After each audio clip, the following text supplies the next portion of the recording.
Welcome back to the Purple Political Breakdown, ladies and gentlemen. How you doing? We are back at it again, another episode for 2025. And today, the information I'm going to tell you is going to be quite interesting. Now, of course, got to talk about Donald Trump because there's a lot of opinions and verdicts that are being made in regards to Donald Trump's court cases, which I do think people should know about. We already talked about two of them. If you haven't seen the last episode, go check it out. Pretty briefly, Donald Trump in regards to his case regarding Stormy Daniels, they are not going to allow it to just kind of go away. They're going to have a trial, and if he is committed guilty regarding the hush money case, then he could be still convicted, but he won't be punished, of course. Um, and then, of course, regarding the sexual assault allegations, that one's still up in the air as well. And that one, I think that one is actually the one where he can be convicted, but it won't get punished. The one in regards to the hush money might have been extended for a later time to do it because they wanted to get rid of it altogether. So ultimately, both those cases are still on the table and they're not going away just because Donald Trump is president, and the immunity doesn't help in those two situations. And I'm going to talk about how there's another case regarding the classified documents that is also not going away. Well, at the very least, for some of Trump's people. So we'll talk about that. We'll talk about some of the other stuff taking place domestically and internationally. And ultimately, when it comes to these podcast episodes that I do for you, I'm trying to inform you on what is going on. I'll try to be as entertaining as possible, but I'll let you know what my opinions on interpreting the information is. But ultimately, being informed is the best way. And if at any point you feel like you should fact check me, then I do highly recommend doing that, of course. With that said, in order to get the best information, if you are going to fact check me, I recommend a lot of different sources. Purple Political Breakdown is featured by one of those sources, US Resist News, a nonprofit news service dedicated to truthful reporting in the age of disinformation. Learn more at www.usresistnews.org, and then you'll be able to find my podcast and able to sign up and get information to your email consistently. So, let's start off with some of the domestic issues taking place right now. First, let's start off with the fact that there is an interesting what procedure? No, strategy. I think that's the better terminology that Manhattan is doing. So Manhattan is starting their first congestion pricing plan to help deal with traffic in the Manhattan area, and they're going to have the drivers, obviously, if you guys know what toll booths are, have to deal with more toll booths, and you would be paying a $9 fee during peak hours of, when traffic is usually bad. They're saying that this is not only going to help dealing with the traffic congestion that, helps lose a lot of money, but it's also going to put a lot of money into it's like, for the government, for the state government, for the local government. That way they'll be able to kind of revenue, renovate certain areas in Manhattan. So they believe that this is a good overall positive, despite the idea that basically every day when you're going to work, you have to pay $9 to go through. It's tough. We all recognize that traffic can be pretty bad, but I mean, ultimately, I don't even see how this is really. I guess you incentivize them to take different routes because they don't want to pay for the toll. I don't know how I feel about it, but we'll see how everything kind of works out. Because if this is a popular plan, I could see more areas kind of adopting this to deal with traffic, especially in the Northeast. Even other parts of New York is obviously still traffic, high amount of traffic. Virginia has some places when you go on that like Norwalk Bridge, I believe that's what it's called. You got places in California, of course, that has a tremendous amount of traffic. So I'm very curious to see how everything plays out. Another thing that took place is a Social Security bill that was signed by Joe Biden. Biden is doing a lot of things before Donald Trump officially takes his place in the office after his inauguration. And it seems like Joe Biden wants to kind of make the government as good as possible in his perception or in his perspective or in his opinion, whatever you want to use. That when Donald Trump takes over, it's in a good place. So whatever Donald Trump does doesn't immediately kind of damage the country. So we'll see. But this Social Security plan has a lot of different factors into it. It's meant to help raise the Social Security benefits for public employees, firefighters, which includes firefighters, teachers, and police officers. So ultimately, just having a better plan for these people when they go into old age. The bill rescinds the windfall elimination provision and the government pension offset for things that are already put in place, which reduce benefits for those receiving public retirement payments. And its projected monthly increase for these people is $360 for the windfall elimination provision affected people and $700 for the GPO affected beneficiaries. So a 360 increase and a 700 increase by December 2025 is when this will be like officially put into action.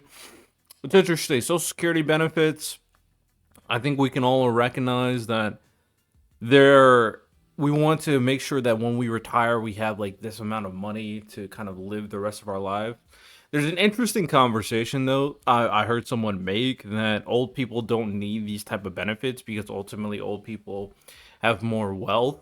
I mean, oh, and they say that we should invest more into young people. So instead of like putting money into Social Security, young people should just be allowed to spend it then and there to build a life right from the beginning.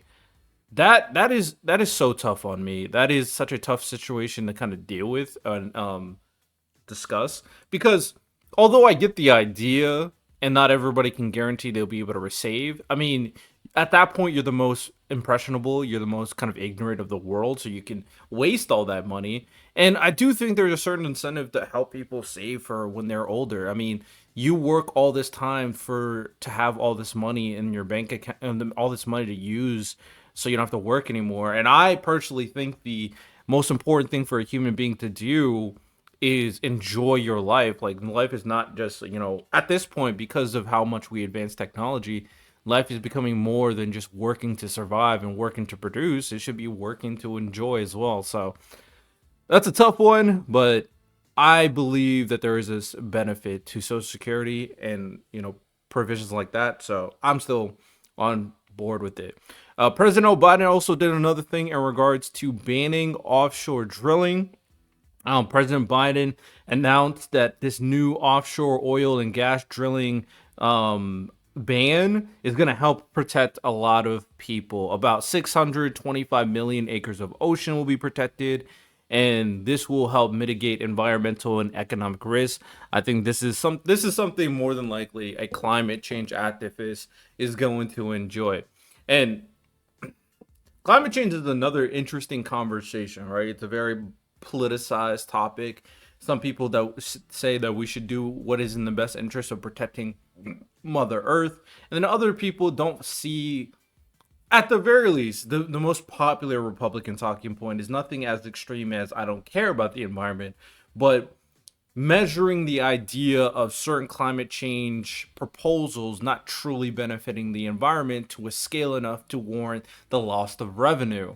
And that most of the time, these are situations, circumstances based off the life cycle of the earth. So anything we do was not going to really make a meaningful difference. So I don't know. From what I've seen, I think there's two ways to look at it, like anecdotally, what you see right in front of you. And I do think another way to look at it, of course, is protecting our future generation if we have the ability to, especially if it doesn't change the way you live. There's a lot of greedy billionaires and millionaires that love the idea of being able to drill oil and don't really care about the climate. So I don't resonate with people like that who care about their pockets more than everybody else. Ultimately, in front of you, if you're just looking around you, you can recognize that trash on the streets is just disgusting, unhealthy. It doesn't look good. It just looks, it doesn't breed health. It doesn't breed a clean environment. And also there's a lot of life that gets heavily affected by these type of things. Like we can recognize that, right? You can recognize that trash can be put in the ocean and strangle and choke certain marine life. We can recognize that these the dirt and discuss not dirt, but the disgusting material that we kind of deposit in certain environments can toxify the dirt and the soil, preventing plant life to grow. We can recognize these different things that can exist right in front of us. And that material that can be poisonous to a lot of these places ultimately helps people too. Like, it's gonna ruin the amount of food we can get because of certain life dying. It ruins our ability to, drink good water, of course, because it's toxified by of like oil or whatever you want to kind of think about it in terms of waste. The plants, of course, that can help deal with help give us materials such as paper or medicinal herbs or just food in general, if you like the cabbages and tomatoes of the world. So I think we can all recognize that if we have the ability to protect the environment in a efficient way, in a way that doesn't change the lifestyle of the average American, we should be on board with that. And we're still, regardless if we don't do this or not, we are still number one in terms of oil exports, energy exports, just creating oil in the world still. So I know you want to create a bigger gap, but you got to value these two different things, right? Um, some other bills that are getting passed or getting prevented to get passed. So we have a bill in Ohio, which is an area that I'm in. I'm a state of Ohio. There's a governor named Mike DeWine who signed a law allowing law enforcement to charge for public access to video footage, including body cameras and jail surveillance. They may charge up to $75 per hour, capped at $750 per request for the processing of this video. So this is like a 550-page bill, freaking large bill. Again, we should be able to tell Americans and citizens more often than not what these bills say. I don't care if, like, summarize it down into like a couple paragraphs, one or two pages, and then allow the people to read it. But we don't do that enough. Ultimately, this bill, this idea, more so, I hate it.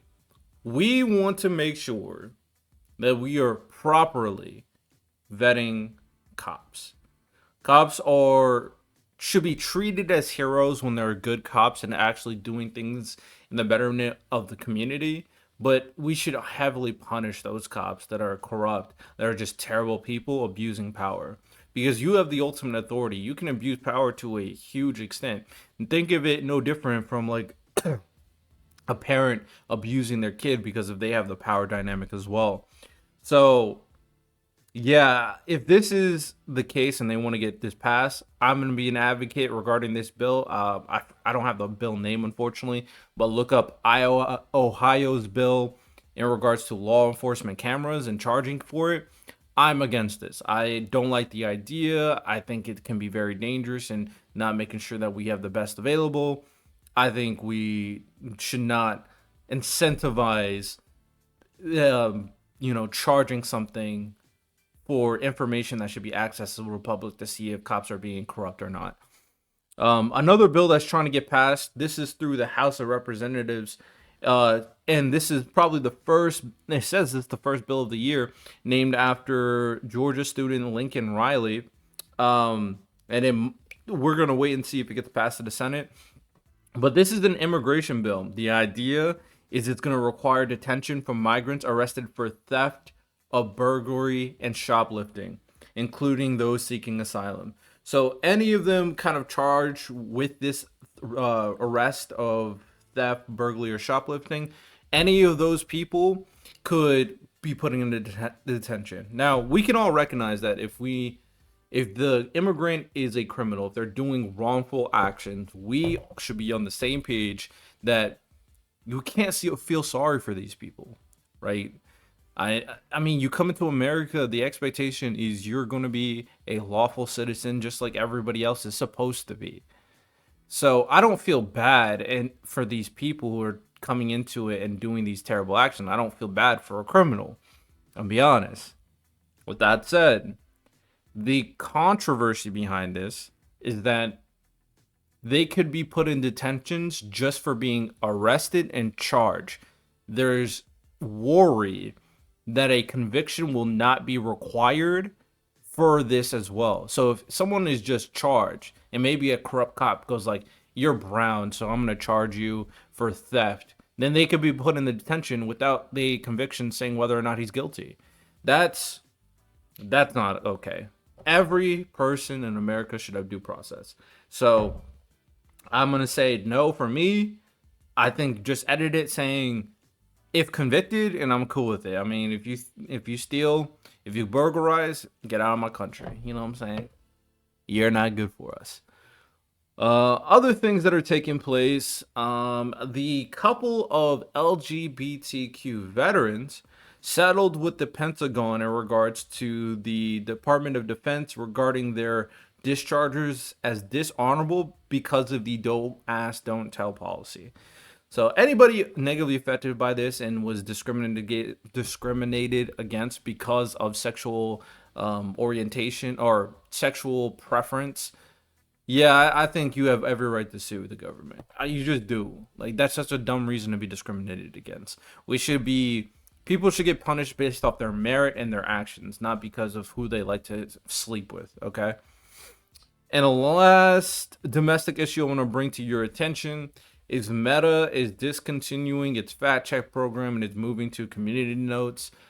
I mean, they're just going to keep on copying Twitter, of course, to make as much money because Twitter made a lot of money due to the political election. So I don't know. As long as there's a way to fact check, then I'm cool with that.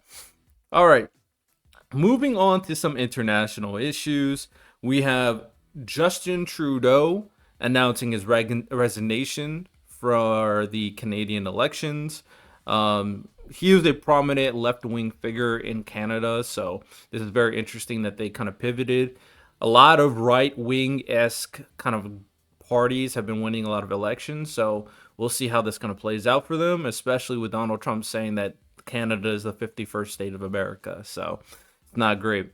We have Israel and Hamas as they are negotiating a potential ceasefire, making up a plan of 34 hostages they would return.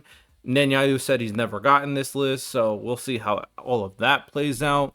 And because of the tensions, of course, regarding Israel and not only Hamas, but Houthi rebels as well, and certain extremist groups in like Hezbollah, Iran has warned Israel that if it keeps on firing back into Iran because of these Houthi groups, then Iran will basically threaten a large-scale war.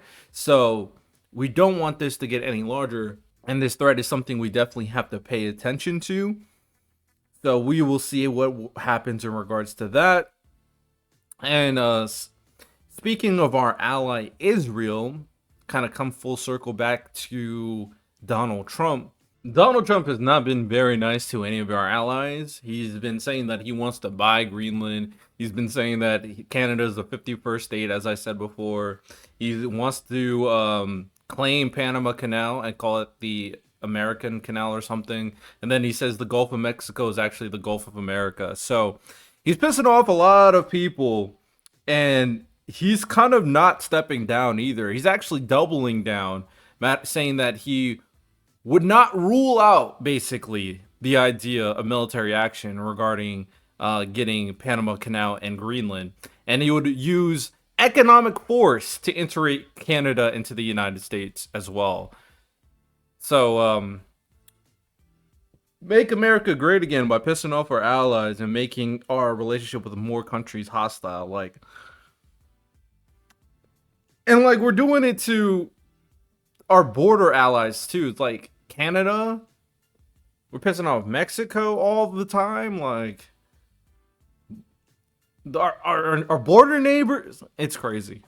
And I posted a clip about this on TikTok, and it's just funny how MAGA still supports everything he's saying and everything he's doing. So it's always unfortunate to see how many people just blindly support stuff like that. But it is what it is up until now. Let's move on. Regarding Donald Trump, last thing before we wrap up today's episode. So, if you're not familiar with the undocumented or the unclassified document case that's taken place, just to kind of explain it, former President Donald Trump pleaded not guilty to 40 criminal counts related to handling classified materials, including U.S. nuclear secrets. There's allegations that include refusing to return hundreds of classified documents and misleading federal agents. Now, after the re-election, special counsel Jack Smith, who's leading the charge in regards to the prosecution, dropped the case in regards to Donald Trump. However, he plans to continue the case against his co-defendants, Walt Natu, and Carlos de Oliveira, something like that. So he wanted to continue the case against them, but those two individuals that I just mentioned wanted to end it. They wanted to do whatever it takes to end this, even though he's not going after Trump. He thinks that they shouldn't go after them either. And the final report that Jack Smith created in regards to these two individuals was blocked by a district judge temporarily, but he says it would do irreparable harm if this report is released. Doesn't that sound corrupt to you? The whole idea of preventing a document to be put out in the public is what this judge says, because it is bad for Trump and Walton and Carlos. Like, that's just, I can't find a good example on blocking a report like this. Now, I have said that if it's damaging towards like the government, where like mass hysteria is going out, I do think there is a certain cause for preventing public panic. But this is in regards to wrongful actions of two individuals. I don't know. It's very tough for me to kind of buy this, especially since this guy was appointed by Donald Trump as a judge. So is there any kind of leaning bias? Well, we'll see, because this has been appealed to see what happens. A report like this, I do think it's necessary. I think the only time it's base by base, usually I say like certain military secrets should be banned. If they're saying that this report has military secrets because of the case and nuclear secrets, then I can kind of see why irreparable harm would be cause for concern. If the report kind of elicits what's in those documents themselves, then it can be touchy. We will see what happens in regards to that, but that is all the news I have for today. Hope you guys enjoyed. Of course, we'll try to be pumping out more podcast episodes on what you guys need to know about. So with that said, y'all have a good one. Take care and peace.